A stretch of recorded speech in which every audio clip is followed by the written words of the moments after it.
Life after the 2024 election for someone like Jacob Rees-Mogg is taking quite a sharp turn in a downwards direction.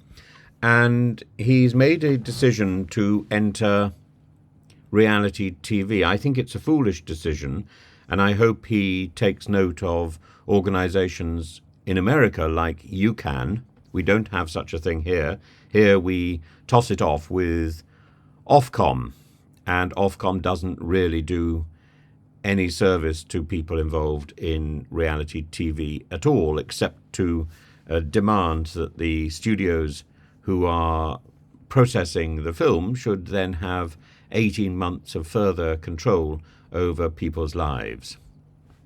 It's not very good, really, and part of the problem is that the investigation, the committee looking into the problems with reality TV, the Jeremy Kyle show and Love Island, was truncated by the 2019 election and was never reconvened. So the only testimony that it took was testimony that was favourable to the producers' wishes. That was to extend and facilitate greater control over their subjects for as long as possible post-production. And the problem with reality TV, I can say as somebody who's been involved with it, is a loss of agency. And whereas with most television, most theatre, most film, the performers have their own agents, their own union representation, reality TV stars are denied these or are encouraged not to have these. And indeed, the union equity doesn't represent reality TV stars, which is a great shame. And I've done my very best to persuade Paul Fleming, the fellow in charge of equity, to change his mind. He hasn't so far. And because he doesn't think that performing, as yourself quote, is performance. Actually, it's a very big performance experience. And as I say, the loss of agency is a big problem, which is akin to a loss of identity. And it's the loss of agency and the loss of direction and the feeling of being trapped, which causes many of the problems that then go on to haunt reality TV stars. It's got nothing to do with fame or the loss of fame, which is the media trope which is put out by the red-top tabloids.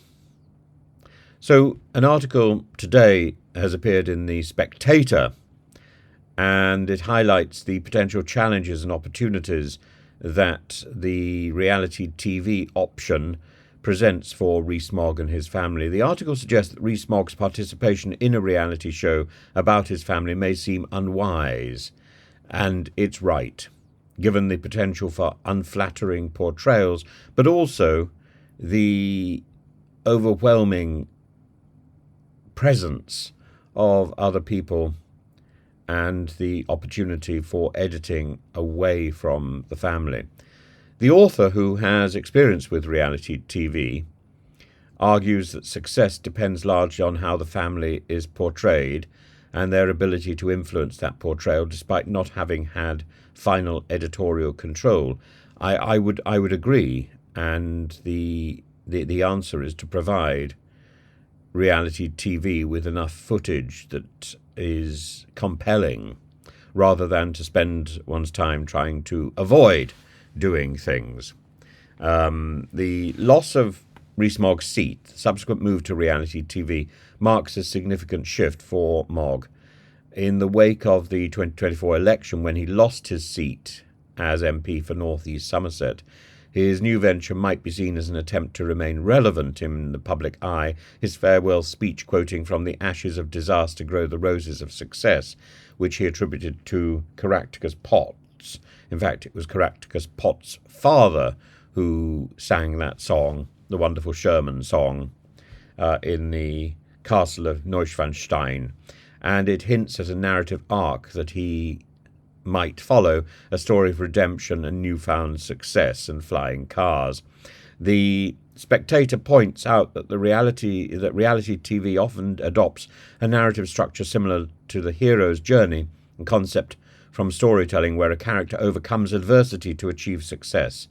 This structure will most likely be applied to Rees Mogg's story, positioning his electoral defeat as the beginning of a transformative journey, and the climax of the first episode could very well be his electoral defeat, setting the stage for his subsequent challenges and growth. Rees Mogg's family, particularly his wife Helena, will also play a crucial role in the narrative. The show might delve into personal and family challenges, pushing the Rees Moggs to engage in more relatable everyday activities, thus humanizing them and broadening their appeal. The article humorously anticipates scenarios where the family navigates mundane tasks and confronts their privileged background in a more relatable context. Success in reality TV, as the article notes, is partly about winning over the producers as well as the audience, and the Rees Mogg's ability to charm those behind the scenes could significantly influence how they are portrayed. This charm offensive is crucial, as a favourable edit can help to rehabilitate Rees Mogg, especially after political defeat. His foray into reality TV reflects broader trends in contemporary politics, where the lines between entertainment and politics increasingly blur. This move can be seen, for example, in Matt Hancock's efforts and Penny Mordaunt's efforts, an effort to maintain influence and visibility in a media-saturated landscape. Possibly even Ed Davies' efforts in water sports. We know he loves water sports. By engaging in reality TV, Rees Mogg may be attempting to craft a new public persona that is more accessible and less tied to his previous political identity.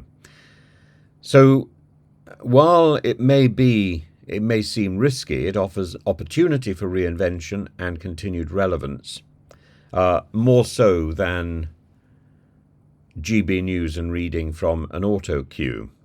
But the outcome will depend on the family's ability to navigate the constructed narratives that reality TV imposes to win over producers, to win over the viewing public. And yes, Rees Mogg has extraordinary charisma and extraordinary watchability, whether you like him or whether you don't like him. In fact, if you don't like him, it probably is even more compelling. But it underscores the evolving nature of public life and the increasing interplay between politics and entertainment.